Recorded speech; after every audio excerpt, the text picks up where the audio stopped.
Nothing about my life is lucky. Nothing.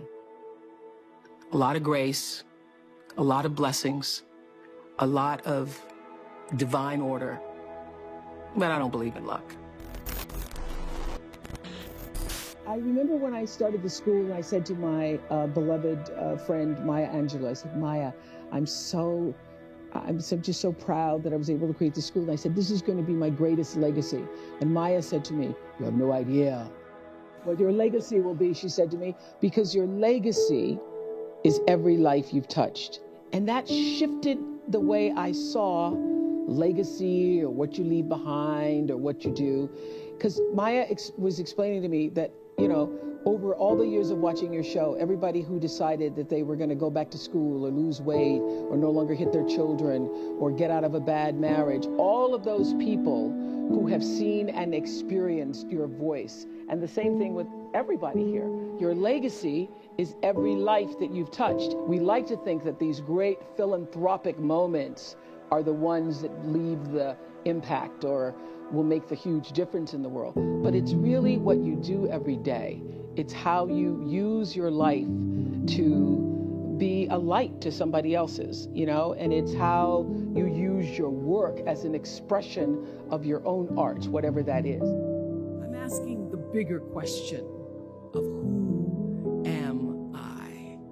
Who am I really? My answer is I am God's child. I am that which is born of all that is. I am, as Pierre de Chardin said, a spiritual being having a human experience. Come trailing the breath of the ancestors yet, but trailing the breath of the angels. And understanding that because I am connected to the source of all that is possible for me. That's who I am. And what do I want? I don't want to just be successful in the world. I don't want to just make a mark or have a legacy.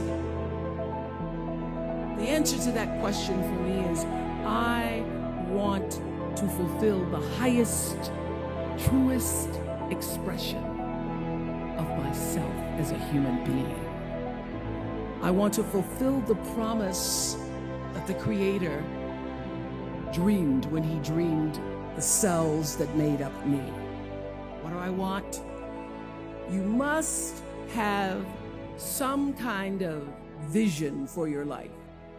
Even if you don't know the plan, you have to have a direction in which you choose to go. There are no mistakes. There really aren't any, because you have a supreme destiny. When you're in your little mind, in your little personality mind, where you're not centered, where you really don't know who you are, that you come from something greater and bigger, and that we really all are the same. When you don't know that, you get all flustered. You get stressed all the time, wanting something to be what it isn't. There is a supreme moment of destiny calling on your life. Your job is to feel that, to hear that, to know that. And sometimes when you're not listening, you get taken off track. You get in the wrong marriage, the wrong relationship, you take the wrong job. Yeah, but it's all leading to the same path. There are no wrong paths. There are none. There's no such thing as failure, really, because failure is just that thing trying to move you in another direction. So you get as much from your losses as you do from your victories, because the losses are there to wake you up. So when you understand that, you don't allow yourself to be completely thrown by a grade or by a circumstance, because your life is bigger than any one experience. And if I always ask people on Super Soul Sunday to tell me, what would you say to your younger self? Every person says in one form or another, I would have said, relax, relax. It's gonna be okay. It really is gonna be okay. Because even if you're on a detour right now, and that's how you know, when you're not at ease with yourself, when you're feeling like, oh, yeah, shouldn't be that is the cue that you need to be moving in another direction. Don't let yourself get all thrown off, continue to be thrown off course. When you're feeling off course, that's the key. How do I turn around? So when everybody was talking about, when I started this network, if I had only known, good Lord, how difficult it would be. The way through the challenge is to get still and ask yourself, what is the next right move? Not think about, oh, I got all of this. What is the next right move? And then from that space, make the next right move and the next right move. And not to be overwhelmed by it, because you know your life is bigger than that one moment. You know you're not defined by what somebody says is a failure for you, because failure is just there to point you in a different direction. And what I know is that when you are excellent, you become unforgettable. People remember you. You stand out. Regardless of what it is, you become an unforgettable woman. And that is what we all want. We want to be unforgettable and not forgettable. So doing the right thing, even when nobody knows you're doing the right thing, will always bring the right thing to you. I promise you that. Why? Because the third law of motion is always at work. For every action, there's an equal and opposite reaction. That is so true in all of our lives. Everything you even try to do to me, already done to you. So you don't have to worry about revenge or getting back at somebody, making sure they pay.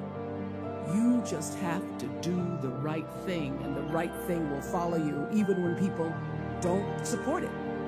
What I've learned is that's a great metaphor for life.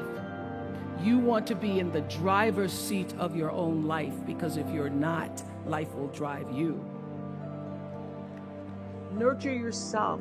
Honor yourself. Stop the crazy mind chatter in your head that tells you all the time that you're not good enough. Because that's the number one, I found too, issue with everybody. That people say, you know, how was that? How was that? It's because you want to know, how do you measure up?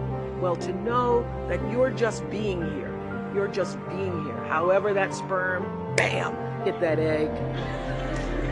However that occurred for you, that your being here is such a miraculous thing.